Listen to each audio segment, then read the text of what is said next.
to call to order the Tuesday, August 9th Joint Community Development Authority and Plan Commission Subcommittee meeting. It is 2:31 p.m. If I could just do a roll call, and we'll start over here with Supervisor Bowman. Goldman here. Baker. Capel. Shermelhorn. Great, thank you. Certify the posting of the meeting. The agenda for the August 9th CDA and Plan Commission Subcommittee meeting was posted at the following locations on August 5th at the Rome Municipal Building at 4:30 p.m., at Quick Trip at 4:23 p.m., at the Nakusa Port Edward State Bank at 4:26 p.m., and it was emailed to the Wisconsin Rapids Tribune at 4:36 p.m.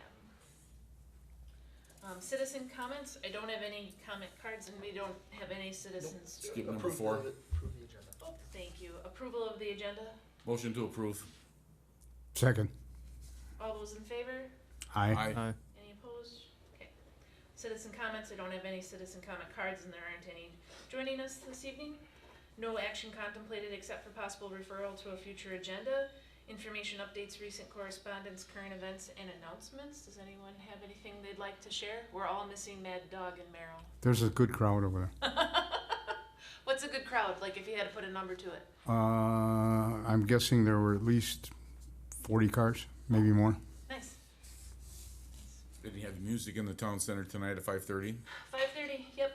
Gather by the gazebo. Free brats all afternoon. Ooh. Anybody have anything else to share? It's election day. If you didn't already vote, make sure to vote. Discussion of possible action on the following items. Discussion of possible action review of map 8 existing land use and map 9 future land use. So there was one in the packet, but these are much larger. Following our conversation from last month, we did divide the map into 4 sections. Hopefully you can see the black lines, parallel lines across. We can go east to west or west to east. Our methodology with drawing those lines is as you get further west, there's a large section of that that's taken up with our PUD, and so that's a little bit larger section than the rest because there's such a large amount of acreage that's within that PUD zoning. So, One other point, so you have 3 maps with you this afternoon. Map 8 is the existing land use in the comp plan. However, what you'd want to use, what will be more helpful to you is the current zoning map that we have. This is, so the existing land use, as there's a comprehensive revision to the comp plan, really that existing land use should be updated to reflect your current zoning.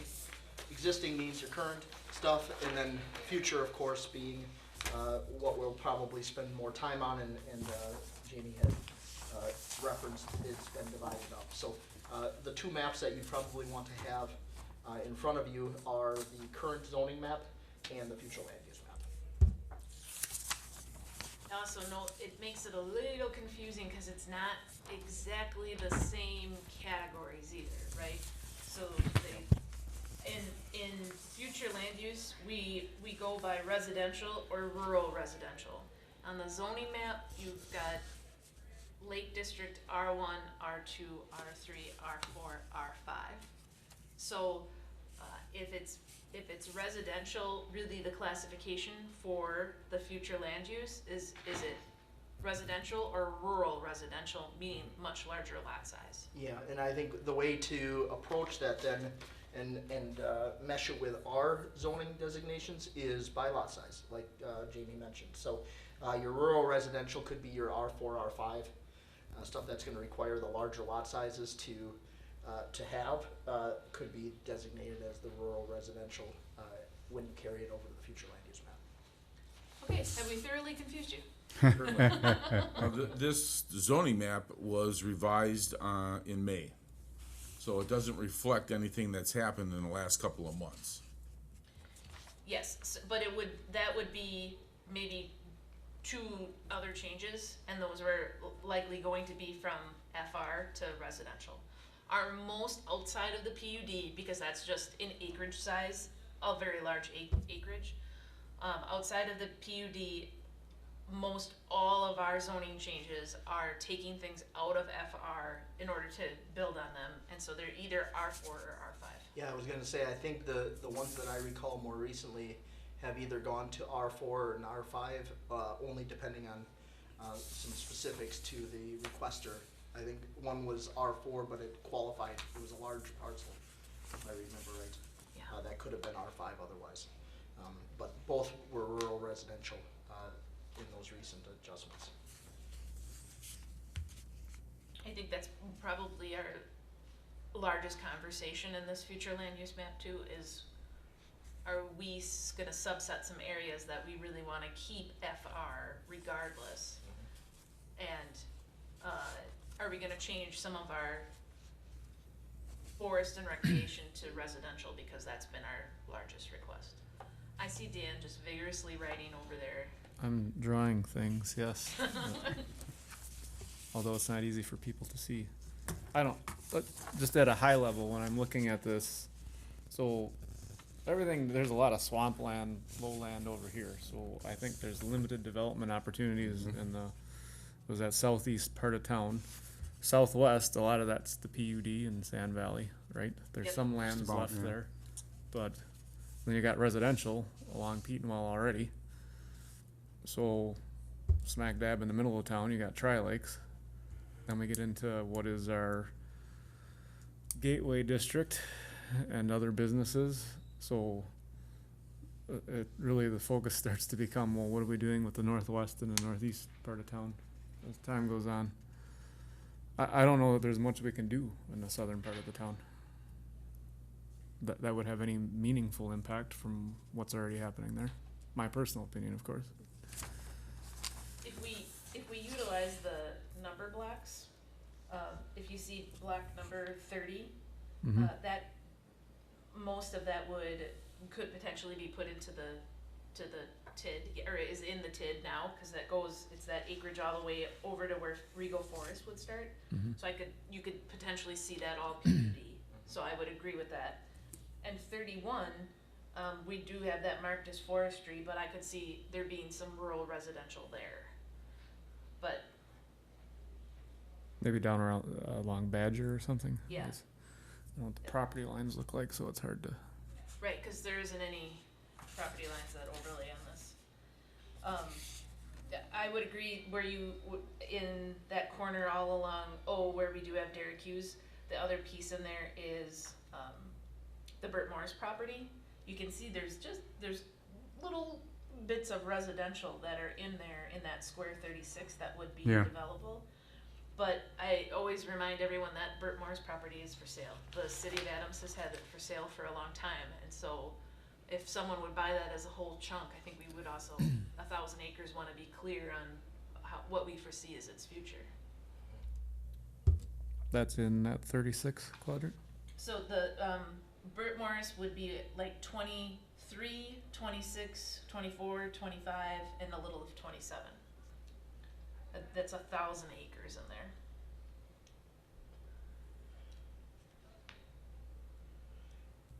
So not to add confusion, but if we want to take that piece and look at it, you'd also want to look at what our current zoning is, right? Because you can set your vision in your future land use map, but if the current zoning was, for example, residential, then they wouldn't need to go through a rezone. So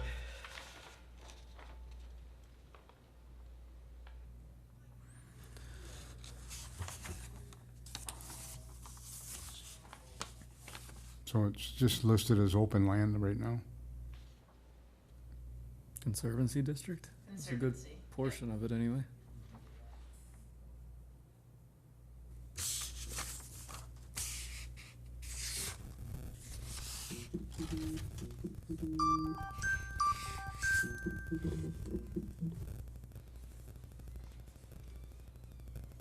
Damn watch.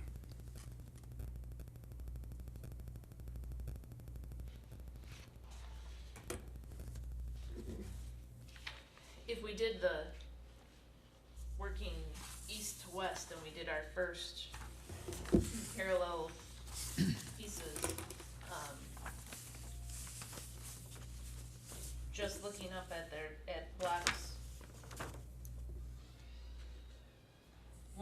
to 11 and 12, that, like that 4-piece square. You have just some of the very little agricultural zoning that we have within the town is located there. You do have some subsets of forest and recreation that exist, but they are getting smaller because you have quite a bit of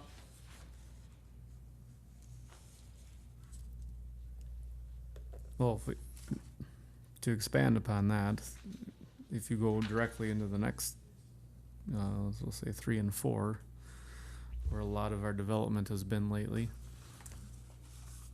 I think there's perhaps an argument to want rural residential there.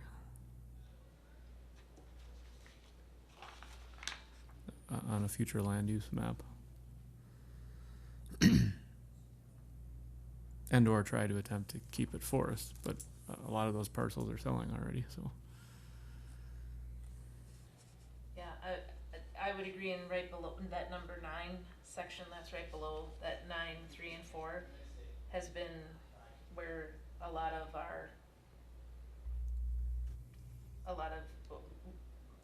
rural residential has occurred. So you have your density, certainly as you move towards the water and as you move away from it, it starts to become more rural, but still residential in character, so that would make sense in those 3 sections.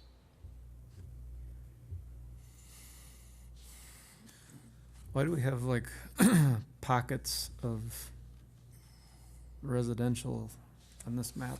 Is that following property lines? I don't think so. On the future land use map? Yeah, that just got put in there as, Well, because there was a, so as somebody wants to rezone that is a zoning designation that is inconsistent with the future land use map, then they need to do the comp plan amendment.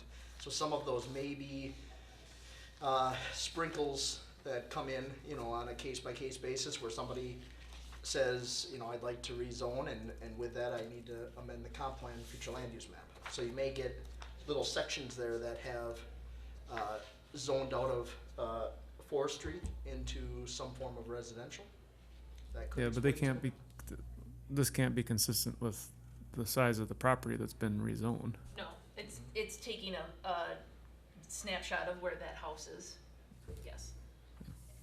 And in addition to the ones that have been rezoned, in that section, you're gonna have some homesteads, right? Some homes that have been there since the 60s and are still there. So they're just giving that kind of I like the term sprinkle, a sprinkle of where that is. Right. Without changing the overall character of that block.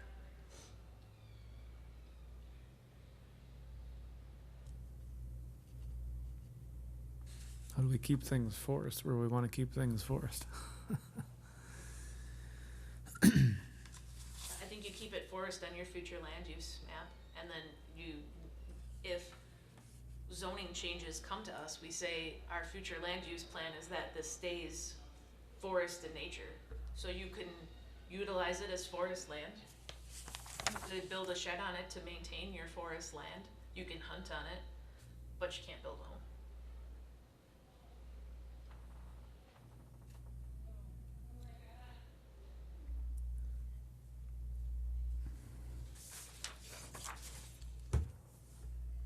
All the more reason, though, to look at the large amount of forest land we have here and say, do we have some areas that maybe are appropriate for rural residential? Because you're going to get, just because you say that doesn't mean you're not going to get a number of people here that are going to say, well, we want to build here and, we can't do it in forest. So if you are going to take that approach, and I'm not saying it's the wrong approach, but then I think you want to look at, just like I said for when we talked about 3, 4, and 9, this idea that you have some areas that are very dense, right? And as you move away from that, you might have a little bit more rural, but it may not be forestry, right? It may be more rural residential as you move away from that. And then in other areas, it may just remain forestry. Because right now, if you look at the future land use map, you don't have a lot of rural residential, honestly. I mean, you have some, not much.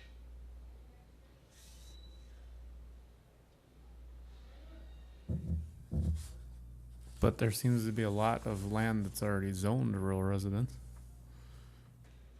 You're saying in our current zoning? Yeah. Well, yes. Again, if they don't need to rezone, then the comp plan amendment isn't gonna come in front of the plan commission.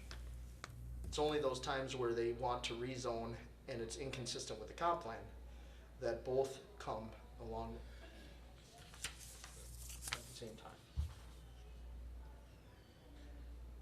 And I think Dan's kind of pointing out, like here in section 4, but it doesn't really reflect in section, that's still really, Right, so the point would be then to update your future land use map, which I think is what we're doing, yep, to reflect that it's already there. that rural residential would be appropriate there. I mean, so some of that is maybe just updating your future land use map, if that makes sense. Yeah, but like if you go down into 24, 25, and I know Ron had made comments about this in the past, that at some point long ago, it was decided that that's where rural estates were gonna go, right? Yeah, when we had that one rezone come, yes. Yeah. But our future land use map isn't consistent with the way the zoning's been for a long, long time, which is, I guess, is surprising to me.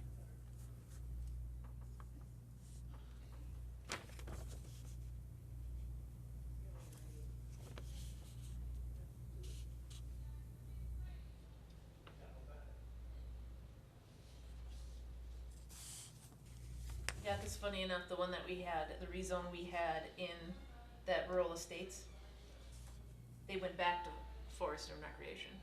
They changed it from FR, or from R5 to FR, Right.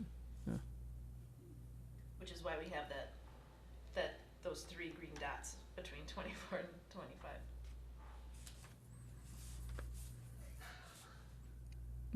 It almost seems like the more conservative route to me is to leave it as is, where most of it's forest, and then people have to make a really strong argument as to why we should change it, right? Like this is the tool that we're supposed to have been using all along in Plan Commission. yet- Unless you want to direct the larger rural residential to an area as opposed to letting them choose the area. Right. So if you would, for example, below 3 and 4, or below Akron Drive, or south of Akron Drive, choose that square between 13 and to the east and between Akron Drive and whatever, Alpine, and designate that as a rural residential and leave the forest land alone north of, I'm suggesting we leave everything north of Akron Drive alone as much as possible. And if you want to designate areas, we deal south of Akron.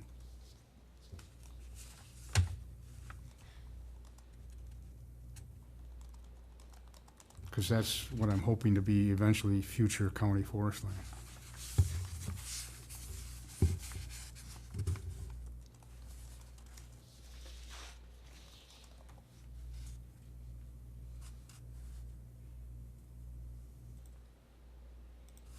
So just going with that notion, How? yeah, I mean, How? I'm struggling with the logistics of how this all works, because I'm, Joe Blow, and I go buy a parcel from the land management company, and it's north of Akron, and I want to come rezone it. Oh, maybe I should have bought south of Akron. Well, when you're buying with some intention in mind, you should be aware of what the zoning, yeah. well, you should be aware of what the zoning map is. So you look at your current zoning, because again, future land use important to guide your land use decisions and be consistent, right? You have to be consistent with the comp plan, but you need to look at current zoning, because if it's, for example, already zoned R4, it doesn't make any difference, right? If I wanna buy that property. You and can do R4. Yep. Nothing's stopping me. Yeah. It's the green there above Akron that is also forestry on the comp plan that would cause the scenario that you're talking about. And almost guaranteed, if that example came up, they're gonna say, well, I wanna rezone it. And then they're going to come here and come in front of the plan commission and make their argument to rezone it from that. And as you're aware, plan commissions change over time, governing bodies change over time, and may approve it, may not approve it. But they're going to have to amend the comp plan at the same time as they rezone. So it's, I don't think you should make it easy, in my opinion, for further development in that area. I think you should try and keep it as forested as you can. And by leaving it alone, at least you stand a chance. If you change it, it's gone. Yeah. Change it, it's well, gone. And you're changing, not necessarily, because you're changing only the future land use map. Well, We're not but- proposing rezoning anybody's property, just to be very clear. Because it can be very confusing when we're looking at different maps. What we're looking at here is just our plan, Right. and But if you it's- allow it, it's Yep. gonna happen. It'll happen. Yeah. I guarantee you, with the way I'm seeing building and things snapped up right now. It would be easier to yes. Yeah, Well, it's incumbent upon whoever's plan commission at point in time to just Either- hold the line. respect the vision Yeah. or go That's- whatever direction they're gonna go. You're right. Yeah. I mean, it does. I understand that. But I'm suggesting that we keep at least north of Akron alone. Leave that alone. If you want to play around with the area south. If you want to add some rural residential. Well, a lot of that area north of Akron is comprised of a lot of ATV, UTV trails. Yep. Which are a big part of the town's Recreational industry. development. Right. So, in lieu of that, I can see where Bill's coming from, is leaving those sections alone. I'm hoping someday we'll have the cash to actually purchase the land and turn it into county forest. We're getting there. We're getting there. Who is we? We the town. Oh, Well, and the county needs to be that, it's the county forest program, right? So Correct. it's not, They have to agree. they have to agree. I understand. And they've got a moratorium on any future expansion right now, so, if I understand things correctly. Until they can get their foothold on what a county forest is to manage.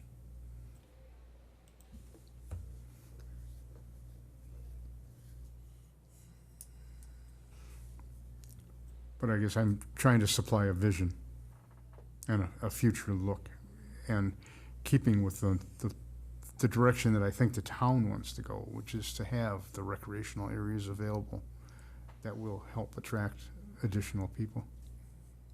yeah, some of those trails also go into section 2. Yeah. Yep.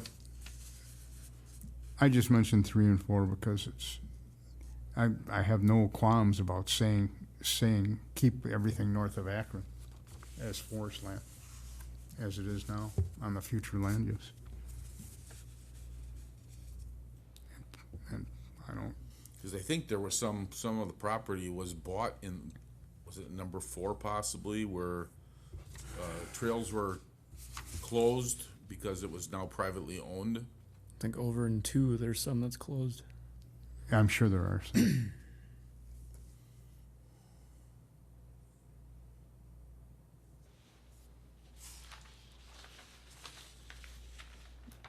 Well, I mean, like, what's our feelings on dense developments? Outside of the planned unit development that's currently going on. Which is really not dense at all, right? Right. They have very large lot sizes, within the PUD. I think the plan commission and in our review of the comprehensive plan, I think the committees have shared they don't want dense development. I think we've made it clear we want buffer spaces, we wanna maintain a rural nature. We have a place for dense development within Lake District, but aren't looking to expand that. Right, so should we be potentially surrounding the lakes developments with rural residential? To stop expansion of further dense development that already exists? Yeah, and we're in your squares, just below 3 and in 10, where you see that I'm looking at the zoning map, where you see the blue sections. Those are R1 that have been rezoned, right? Specifically that north of Walden Way there, those are R1. Now, whether you wanna do you wanna do residential or rural residential in those areas that are adjacent to Lake District, I think you have some prior history of keeping it so it's adjacent. If you go rural residentially, inherently you're talking about larger lot sizes and such, right?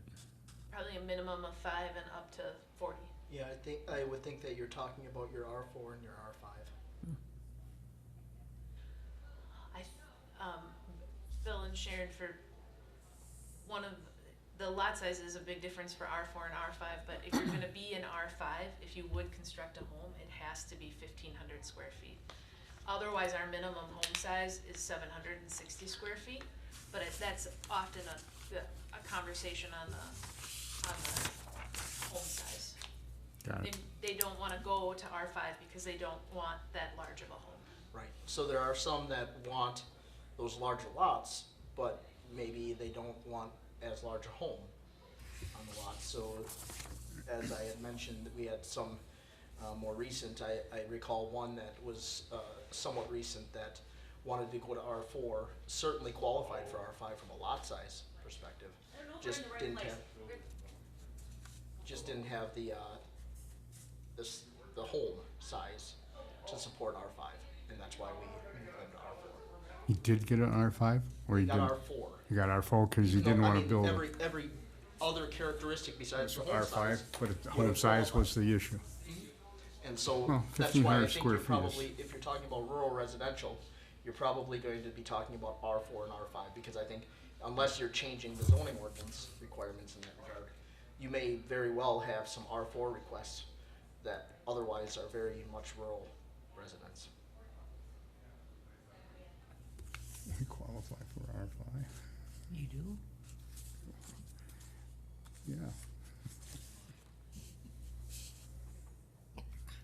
Don't you have 30-some Yeah. on it? You also with the CSMs and the rezoning, I apologize, sometimes I forget the subdivision names that we've had, but just behind Rome Town Center, there off of Alpine, and then just adjacent to Leisure, close to the clubhouse, those were rezoned to R4, so they would be that minimum of 5 acres, 5 acre lots. Because with the rezoning, they went from the FR to the residential, and the plan commission felt like they should be larger lot sizes.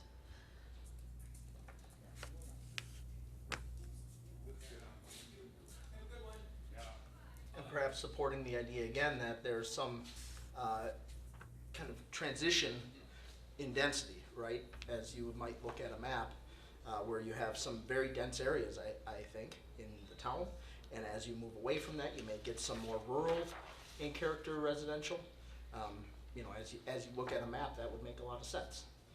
So I think the Plan Commission was following some methodology as they Yeah. made the determination that perhaps the density wouldn't be appropriate, as it was originally requested, and then I think worked with the developer to steer that to R4, to have a little bit more rural character to that residential.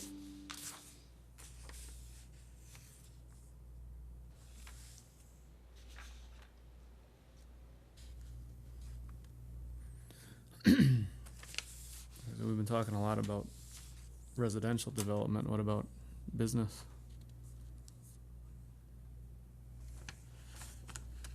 I think it's a fair point, especially along State Highway 13, where you have some 40-acre parcels that could still be developed, yes.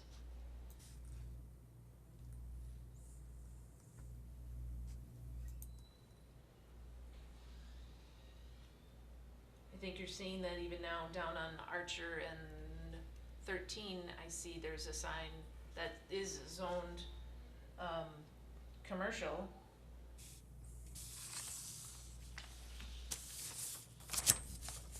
It looks on future land use like it's, like that piece is, residential, but it is zoned commercial down there, and, there's a sign up for that to be sold.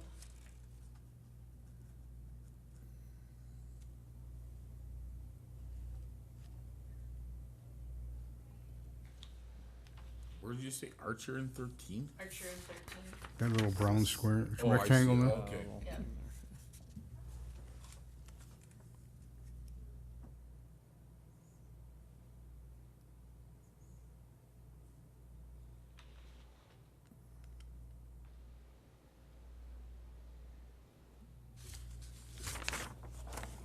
But all across from Rome Town Center there, that's all zone rural residential.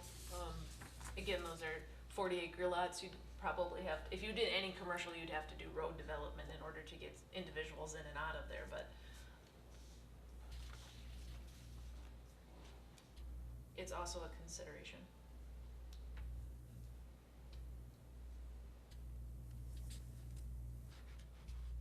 Also lies within the gateway, right, that.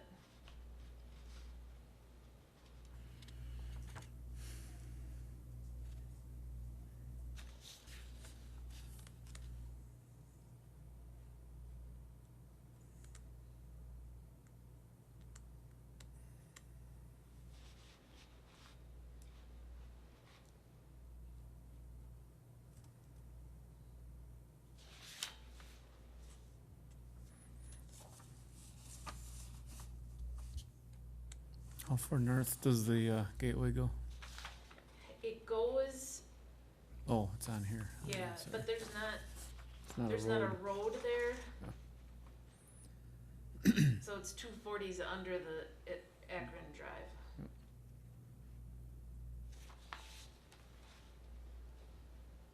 Or if you thought of it as a 20 and a 40 north of Dollar General.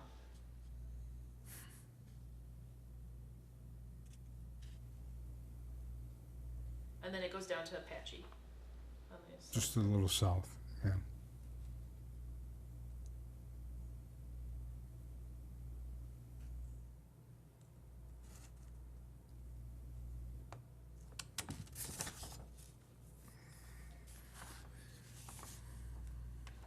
I don't know. What do we need to do here?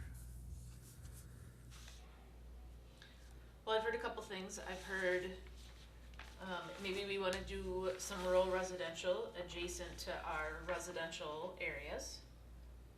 I've heard we wanna keep a lot of the north part to be, continue to be forest area, or outdoor recreation on future land use map. And I've also heard on that south part of town, both north, or east and west, we don't think there's much change down there, that we would keep that pretty consistent.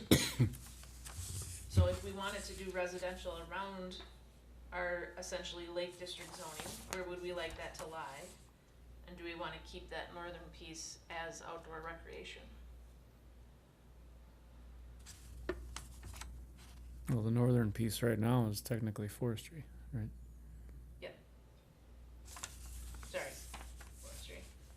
Their terms are just slightly different, right?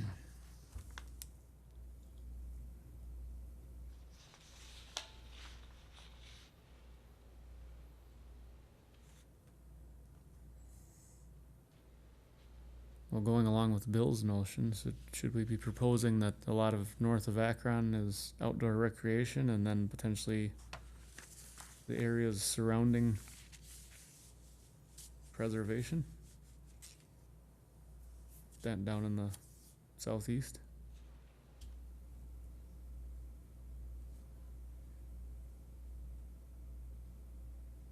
I don't know if that really helps anything in the long run, but it's suggestive.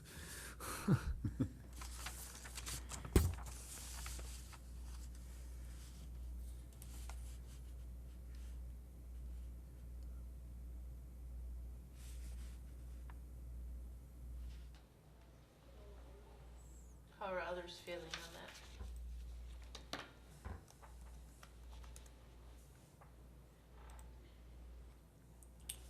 I think that, again, 2, 3, and 4,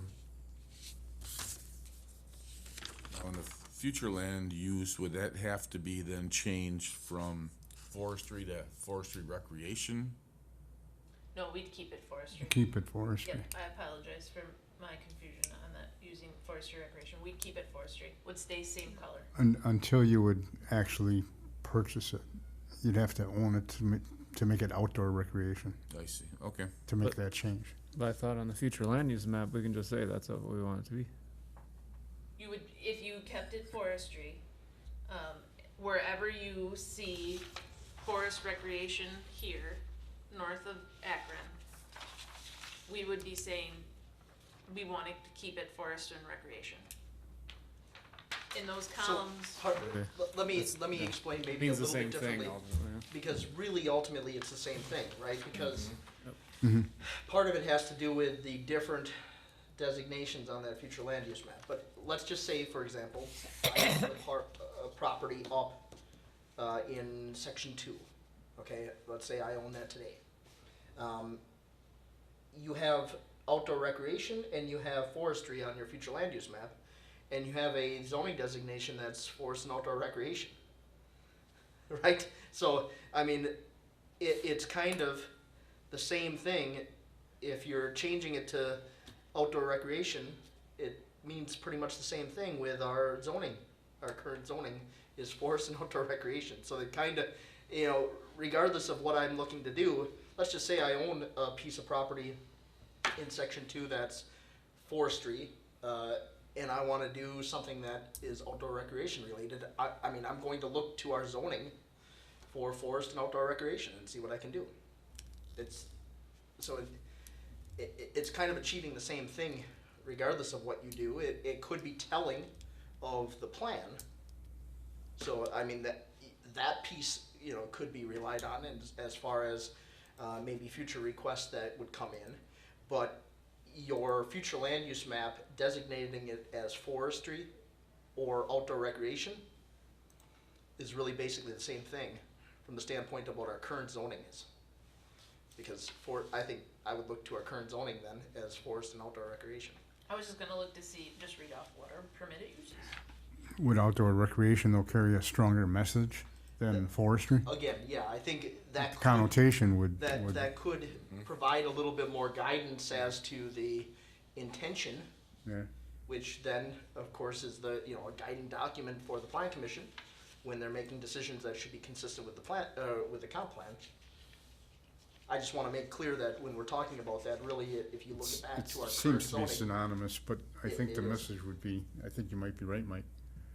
The message might be a little clearer if you did zone it outdoor recreation, or use the term outdoor recreation, rather than just keep it as forestry. I mean, we try to promote recreation in the town, right? Right, Yet we're right. losing it And every day. and I think that would be something that we could sell, because we gotta sell this change to the public. I think that's an easy sell to the public for a change. By using outdoor recreation. So in our forestry and outdoor recreation district, permitted uses are a fire detection structure, fishing and boating, directional signs, private recreational camping, limit to 2 camping units, harvesting of any wild crops such as ferns, mosses, berries, fruit trees, soil and water conservation practices, wildlife nature preserves, open type shelter for public use, non-residential buildings or structures used for the raising of wildlife and fish and the practice of forestry and research. I always say a boat doesn't do that. Conditional uses is a hydroelectric dam or power plant utility, provided all principal structures are 50 feet away or greater from the lot line. Governmental public service signs, communication towers, provided they meet the specific conditions later in our code, signs subject to our code, campgrounds, and outdoor shooting range. So, just to give an idea of what would be a permitted or conditional use. As opposed to if it stays forestry, what are the permitted uses there? Same. Forest and outdoor recreation. Same. So not, Yep. Okay. So there's no difference. Yep, so you can see like home grounds, the Wisconsin trap shooters. Yeah. That's all outdoor recreation. Yeah. And it is, except for that little piece that they still have that's in commercial, is zoned FR on Yeah. our zoning.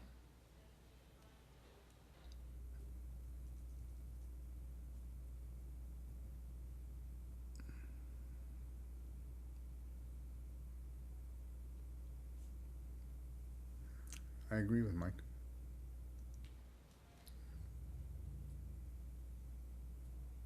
Noting those pieces north of Akron, specifically in areas 2, 3, and 4 as outdoor recreation instead of forestry. Yeah. Well, would that even carry over? I know that we're talking east of Highway 13, but when we're talking about 2, 3, and 4, 5 and 6 are kind of related to 2, 3, and 4.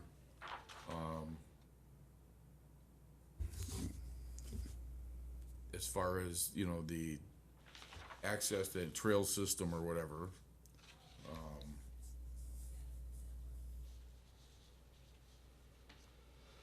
So would that be part of the FR?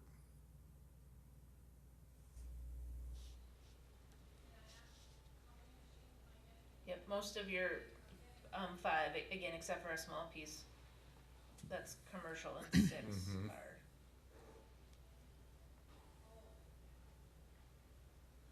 Yeah, we could carry it all the way across.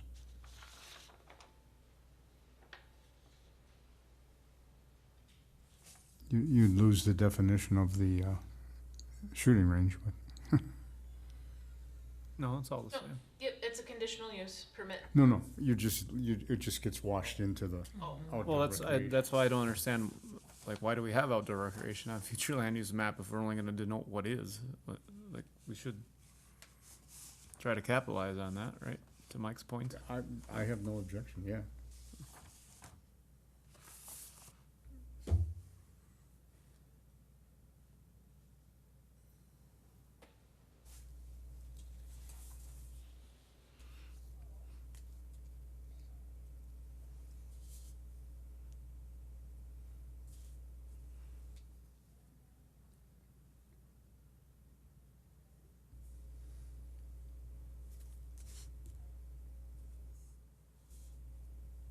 So then when you're looking at adding rural residential in portions south of Akron Drive? That would abut the Lake District? Or is it already there? some of it is around, It's up to D, yep, so,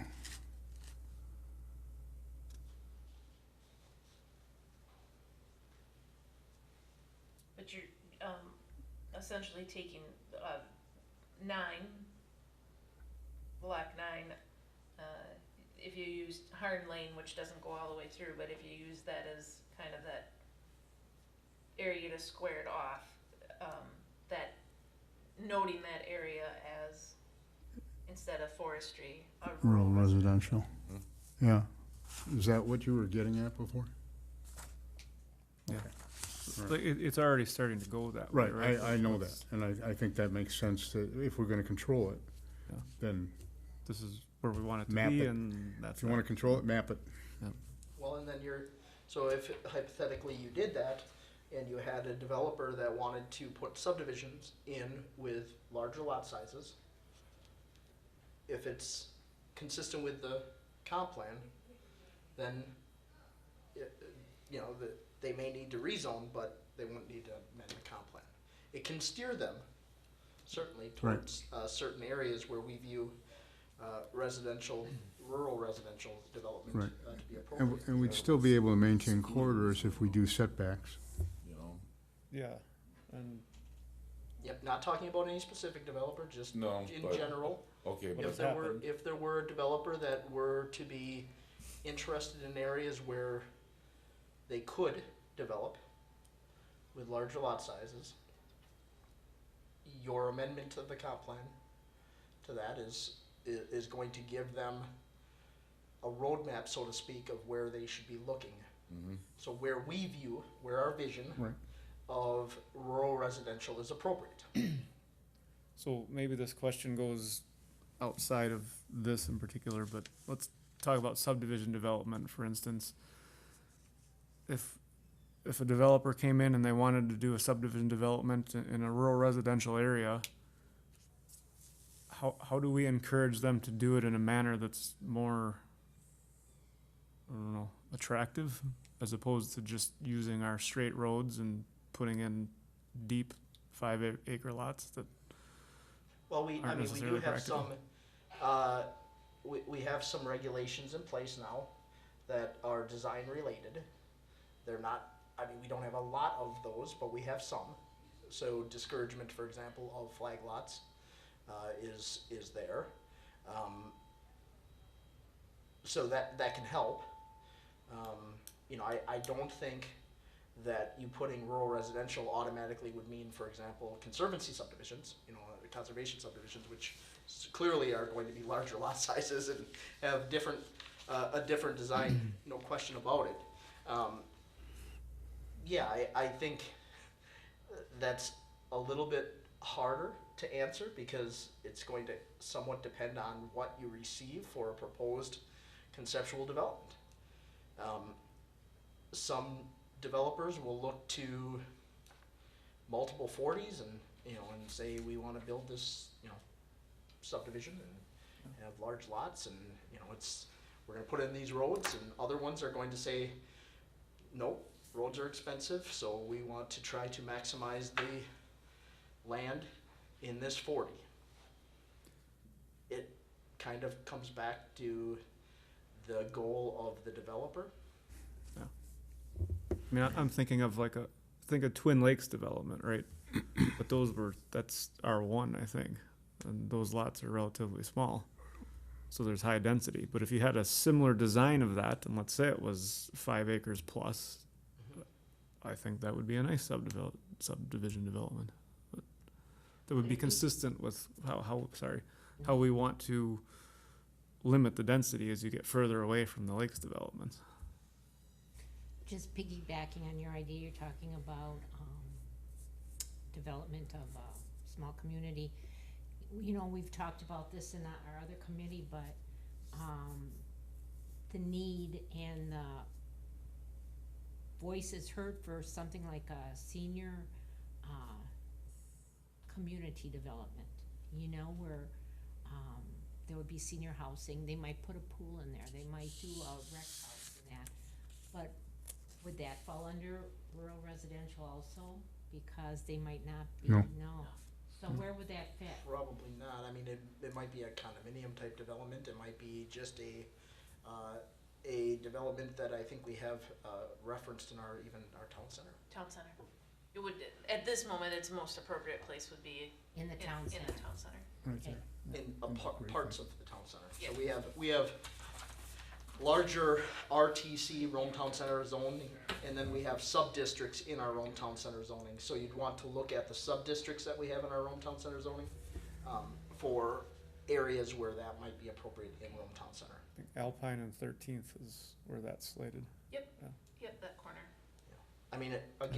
It's really hard to answer those kind of questions because some of it really depends on the proposal, conceptual, design that we receive. And in a perfect scenario, we receive a conceptual design very early on. We can review it, give feedback, and try to steer them towards, maybe a more sound development for our community. That doesn't happen every time. Other times you just get an application that says, here we are, right? And that, as those that are on the plan commission are well aware, I mean, that follows a set process, but it definitely isn't quite as conceptual. It's sometimes comes in as, well, this is what we want to do. Are we opening up too much if we do that whole section?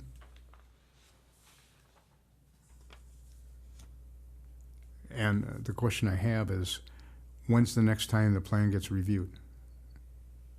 Well, 2026? 2016 is when we did our last comprehensive review, so we'd be slated 26. again to need to do it in 26. That doesn't mean you can't review it as Right, as needed, but given that we're doing a rather extensive extensive review. review now, it probably is going to happen next late 24 sometime, or 25, right? I mean, it takes time to do it. I mean, you could So- slow that down and cut that thing in half. Yeah, And then if you feel the need to do it again, bite off the next chunk in 26. That's where I'm coming from. Yeah, I you think definitely don't need to, Just take half of it. you don't need to do this as sections, Right. certainly. You could do a part of that. I guess what I was getting at, you know, to your question of, is that too much, or are we opening it up? Well, right now, the way I see it is that we're still ripe for development, and people are coming in, and nobody's gonna sit here and say, no, you absolutely can't do anything here, right? Right. But then they're gonna say, okay, where? And we look at this map and go, well, wherever you want, because it all says forest, right? So if we try to guide those developments by using the future land use map to where we want them, I think it's just another tool that the plan commission has. But if you really want to control it, you don't want to open the whole thing up, because then all of a sudden I want to do the northwest corner, and there it is sitting, and everything else below it is vacant. If you want to control it, go halfway. Yeah, I see And what you're then saying. in a couple of years, you're gonna have the opportunity to go all the way if you wanna do that. So if you really wanna control it, don't open it all up. Yeah. Guide them where you wanna go. And so that it stays fixed and grows to the north. Doesn't go all the way and somebody picks the north and then they have to work south. If you really wanna contain it. Yeah. Well, I mean, if you look at this, our actual zoning right now, some of that's already in place, right? No, I'm looking at north of D, North of E. part of 9. But I wasn't Yeah, but if you, yeah, I wasn't On the suggesting future going all the land way to use. Akron at one time, though. Am I? I'm looking at zoning. I thought. oh, you're north, sorry, I'm south of D, where it's all open for the most Yeah, part I right think now. you're both saying pretty much the same thing, right? Yeah. That it's already in place on our current zoning, Right. south of D. And Right. so if you updated the future land use map, maybe you do the same, reflect the same thing on the future land use map. So basically you take it to D, which is half, or maybe just north of D. All the 40s that are north of D. I was suggesting that maybe you want to look at adding the 340s north of D. Okay. And then, but you'd want a buffer along 10th Avenue too. Which, I mean, also that's already all sold anyway, right? Or at least half of it is. Along 10th Avenue. Yeah, North, 10th north of D. down, well, I think from Harn south, it's all sold. Yeah, down And to the it's- corner. yeah, and it's R2, yeah, so it's residential. Hard North would be your, if you wanted to do those 340s, north of Hard, that would subset into your residential on North Walden Way. That L shape. Yeah. So just, because I know we still wanna talk canopies, and we have plan commission at 4, I'm going to draw on a future land use map, you guys are gonna have so many maps after this. I'm gonna draw this conversation in marker and mark it out, just so we can see what we talked about today, and then at the next meeting, see if we still agree with that assessment. Okay. And then we can revisit this again. We knew this was the piece that was gonna take the longest, right, as we Yeah. go through this process. It's the But- most important piece. With that, let me.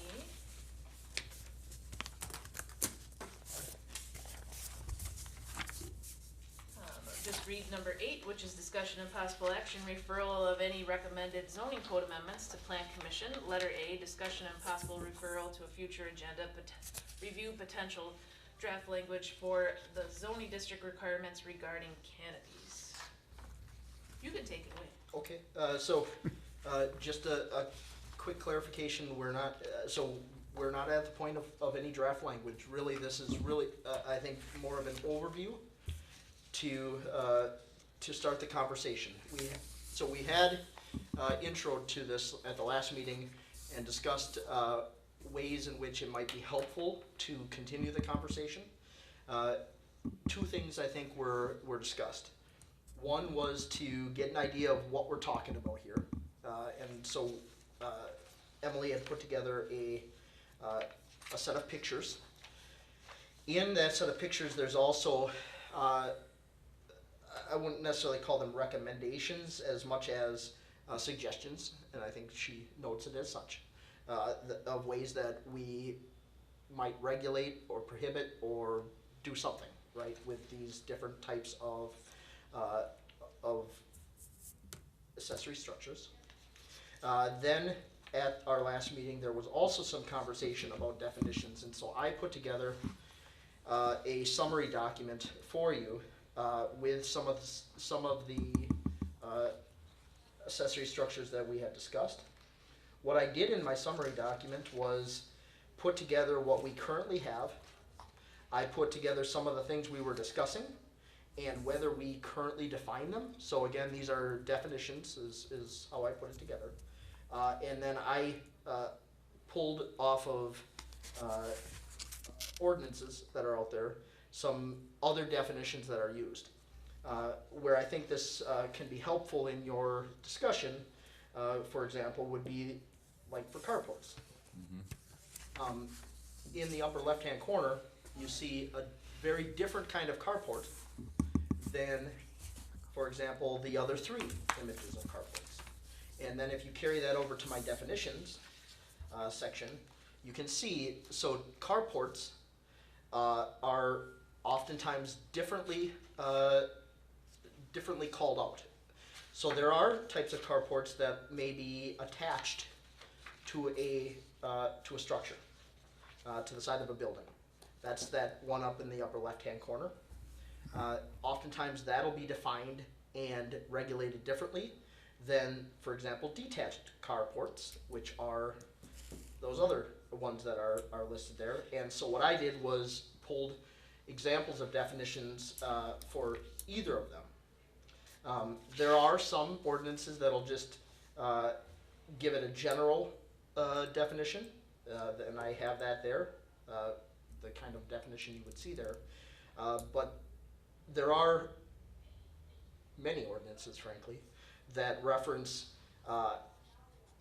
those carports that are attached to a building and define those differently than the carports that are detached, which are like the ones that we first looked at.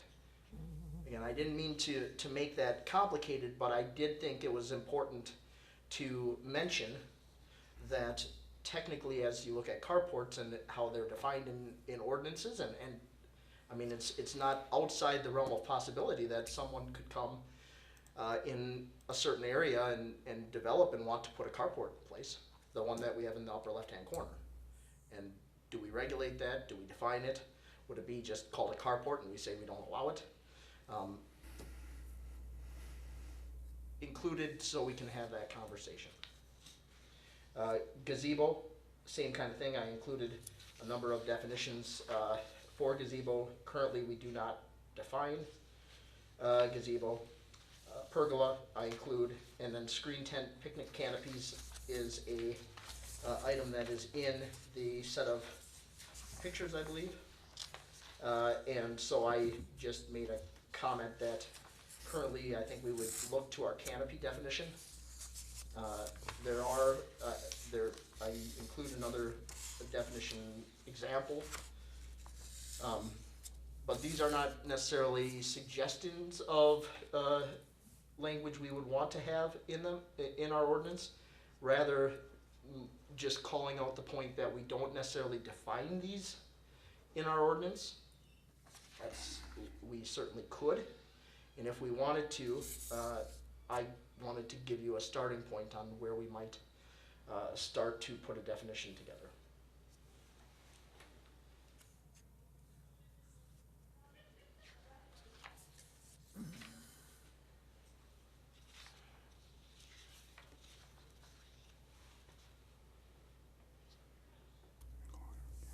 So where would a large freestanding umbrella fit? Would it be a canopy? And I'm thinking about the size of one up on Craig's Porch, for example, or our neighbors.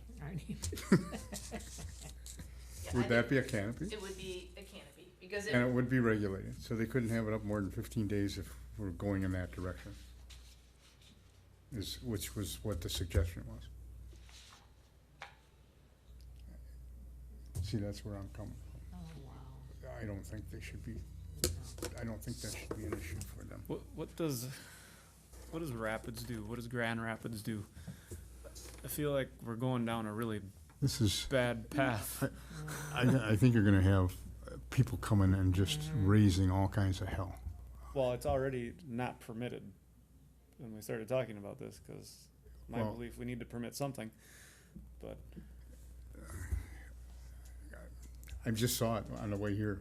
I saw one that's a freestanding umbrella, and it doesn't, unless you come into the, actually drive into our condo, you never know it's there. You never know it's there. But It's on a deck. but by It's not. technicality, they would be limited to having that up for 15 days. like, how big is this umbrella? It's like, it's almost the size of the one up at Craig's Porch, not quite that large. larger than 10 by 10. It's bigger than that. It's like maybe 15, Yeah. 20, But they're 15. making all these umbrellas this big now, you know, because they're all freestanding and And I saw another structure that's similar to the one on the second page, third page. In the left-hand lower side, under gazebos, where it says, the one that has a roof and the furniture. There's almost one identical to that on Arrowhead, halfway up their property. You know where that ski ramp is, that swimming ramp? They just built it, slip and slide. yeah. They have a There's- slip and slide right have outside a their little- house that goes all the way down to, They just built that thing within the last, I'm guessing, 2 or 3 weeks. Now, question is, are they grandfathered if we put something in? Remember, we don't have grandfathering in code, we have Correct. But I mean, non-conforming if- status. If they have, That's why you should photograph. I don't know if they came in and got a permit to do it. I I would guess, have to look. I would think not, because their size of their property is, I'm sure it's 5 acres.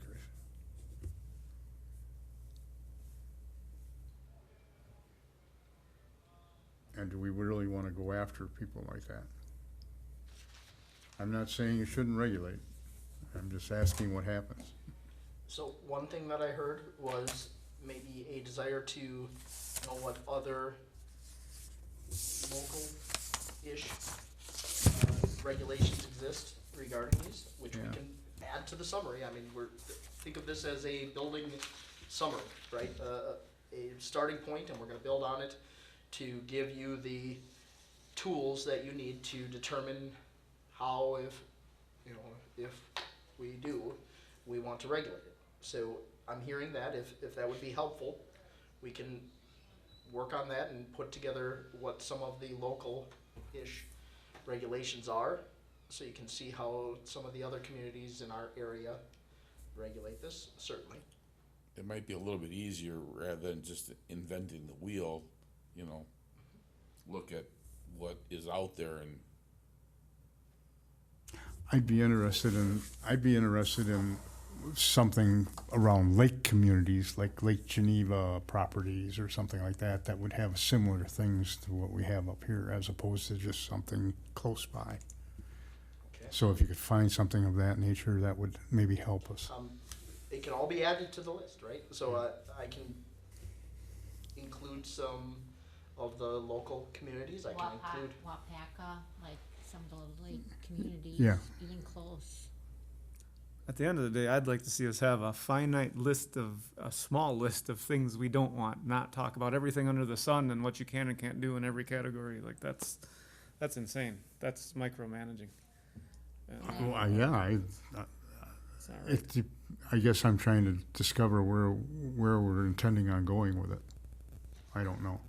I mean, it just came clear out of the blue, and like I said, I had considered buying a screen one for the summer and putting it out, and this would tell me I couldn't do that. And I'm saying nobody would even see it. Right. If I put it down below my condo, nobody would even see it. But I would be in violation of the law if we pass anything like this, Well, you would already be in violation based on the current town code. which is crazy. Right. That's crazy. But I think the flip side of that, and I know this is one of those things that makes zoning very complicated, other people have put that tent up and haven't taken it down. And it's been 15 years. And it's like, And it's becoming a piece of blight. I understand that too. Yeah. But then you go after it as a piece of blight. You don't have to go after it as a screen house. Go after it as blight. but you allow screen houses. Just because of the way I keep my screen houses and how you would keep your screen house, you allow screen houses. I like it that the corner's hanging down because it shades me when I'm in the screen house. I'm just saying. Well, and it's true. I mean, when you go after nuisance properties, you hear very often that your definition of nuisance is not their definition of nuisance. Yeah. And this isn't blight, this is character. Well, likely a disintegrating canopy is not the only problem that property's gonna have, would be my guess. And the toilet out in the front yard is also character. I think there needs to be some determination on permanent and temporary. You talk about a screen house. Now, if a screen house is attached to a home, you know, and other people just think of a screen house as, but they're both considered screen houses. You know what I mean? And one is temporary and one basically would be permanent if it's attached to a home. And I can see that with a lot of these. Like the carport, the one that's attached to a building, I would look at and I'd say that's, to me, that would be permanent. But the other carports would be temporary structures. Absolutely. That's a great point, and it's exactly the reason why I included both those definitions. Because communities do look at it, for that example, those two very differently. In fact, I included, there's actually a UDC definition for carports as they relate to that one that's attached to the structure. Yeah. And so, great point, and maybe that's where we go from here, but I think at this point, we're just looking at this and exploring what we regulate and how we do it. We can look, so I can look into some of these other communities and put together that in the summary. There's quite a bit of information here. There's some suggestions, and that doesn't mean that we need to regulate it the way that it's suggested, but that's maybe a area to start from and say, okay, do we want to regulate this? Do we want to allow it or prohibit it? Do we want to allow it? If so, you know, for a certain period of time, and with what requirements in place for approvals. And I think also that's- abandonment, you know, people leave these things up and they don't show up for years, you know, it's not even being used, it's up and it's more or less abandoned and it's left there, you know, and that doesn't make sense either, to allow something to just stay there if it's, you know. And can you tell us what's already existing on the codes? It's on your definition sheet, Is it on the definition sheet? yeah. That's what's existing, Current. okay. Fine. On each one? No, well, I have current there, Or not but you'll see defined. a lot of them are not Okay. defined. Not Yeah, defined, 'cause not we defined. don't Here's have gazebo. the only in one. The canopy. That's what Which he is was The why- only one. Why we need the further definition, because what I call a canopy, you call a gazebo, someone else calls a screen tent. Yes. Definitions. So we will bring back further information next time. You guys will review what we've provided. That tells me definition, it doesn't tell me what is in I the understand. language I that will is include it. permitted or not permitted, that's what I'm looking for.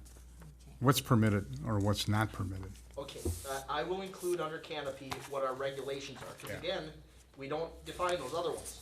But we have regulations regarding canopies. I will include our regulations, because I get what you're saying. Yeah, That would be helpful to know how we treat those right now. Regulations. yeah, I gotta know what's on the books before I can tell you whether we should change it. Okay, so we got a lot going on in a room while we're trying to hold a meeting. So for next time, we're gonna have probably very similar agenda. I'm gonna reword that number 8 a little bit, but we will bring back some draft language and then bring back comments or questions about the language that we've provided, if you agree with those definitions or if you think things should be added. Maybe even circle an X on those pictures, like should be allowed, shouldn't be allowed. That might even be helpful. And also helpful, if you see things in your neighborhood, maybe if you can take a picture, Yeah, because I think it's helpful to see too what's existing. And we'll thought of that regroup on after that I one next month. the thing is gorgeous. Okay. My sister has one like that in her backyard It's in halfway up the hill. Milwaukee. So then dates and items for future agendas. Again, next agenda is gonna look very similar to this agenda.